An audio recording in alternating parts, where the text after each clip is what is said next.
माँ चाहती है मेंटेनेंस पति से और पति कह रहा है बच्चे मेरे हैं ही नहीं, इनका डीएनए टेस्ट करवाओ। अगर ऐसा सवाल आपके साथ भी आता है, क्योंकि अगर ऐसा पति कह रहा है, डीएनए टेस्ट की एप्लीकेशन डाल रहा है, बोल रहा है बच्चे मेरे हैं ही नहीं, तो ऐसे में एक महिला को बहुत ही परेशानियों का सामना करना पड़ता है। और ऐसा ही एक केस आया है मुंबई हाई कोर्ट की नागपुर बेंच में, और इस केस में 10 मार्च 2023 को बहुत ही बढ़िया फैसला सुनाया गया है। क्या है वो फैसला और क्या है केस, पूरी जानकारी आपको देंगे, लेकिन उससे पहले चैनल को सब्सक्राइब कीजिए और वीडियो को शेयर जरूर कीजिएगा। इस केस में पुरुष और महिला यानी कि पति और पत्नी पहले कंपनी में काम करते थे, दोनों वहीं पर मिले, दोनों में जो है प्यार हुआ, उसके बाद उनकी 2006 में शादी हुई, 2007 में बच्चा हुआ, और 2007 में जब बच्चा हुआ उसके बाद दोनों पति पत्नी में डिस्प्यूट चालू हो गया। जब डिस्प्यूट चालू हो गया उसका कारण ये था कि पत्नी का कहना था कि मेरे पति के किसी गैर औरत के साथ संबंध है, उनकी लगातार तकरार चालू रही। ऐसे में पत्नी अपने बच्चे को लेकर मायके चली गई, जो आम तौर पर होता है कि जो भी डिस्प्यूट हुआ, छोटी मोटी लड़ाई हुई, बड़ी लड़ाई हुई, पत्नी ने अपने बच्चे को लिया और वो मायके चली गई। सेम इस केस में भी हुआ। जब उस पत्नी ने सोचा कि जब बच्चे की परवरिश का, जब स्कूल का खर्चा आया, तो पत्नी ने पति के ऊपर मेंटेनेंस केस डाल दिया। अब ये तो है कि पत्नी मेंटेनेंस ले सकती है अपने बच्चे के लिए, क्योंकि उसके स्कूल का पूरा खर्चा आ रहा था, अभी बच्चा बड़ा हो रहा था। तो ऐसे में जब उसने केस डाला तो पति ने दिया क्या उत्तर।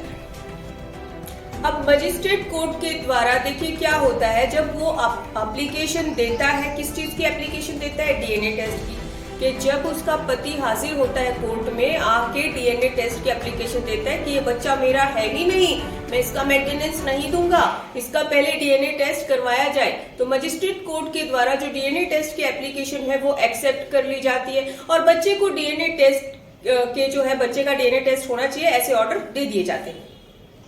मजिस्ट्रेट के इस ऑर्डर को सेशन कोर्ट में चैलेंज किया जाता है, और सेशन कोर्ट के द्वारा डीएनए टेस्ट के ऑर्डर के आदेश को खारिज कर दिया जाता है। यानी कि जो मजिस्ट्रेट ने डीएनए टेस्ट करवाने के ऑर्डर किए थे, सेशन कोर्ट के द्वारा उस ऑर्डर को खारिज कर दिया जाता है। अब इसी के खिलाफ आगे अपील की जाती है।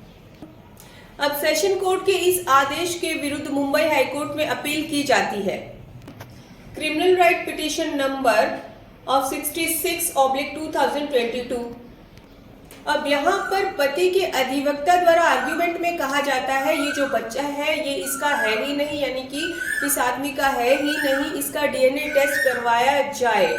और मजिस्ट्रेट के ऑर्डर को सेशन कोर्ट ने बिना गंभीरता लिए खारिज कर दिया गया है, जो सही नहीं है। अब जानते हैं कि पत्नी के अधिवक्ता ने अब किस तरह से केस को पेश किया। दोनों पक्षों को सुनने के बाद एविडेंस एक्ट के महत्वपूर्ण प्रोविजन का जिक्र किया जाता है।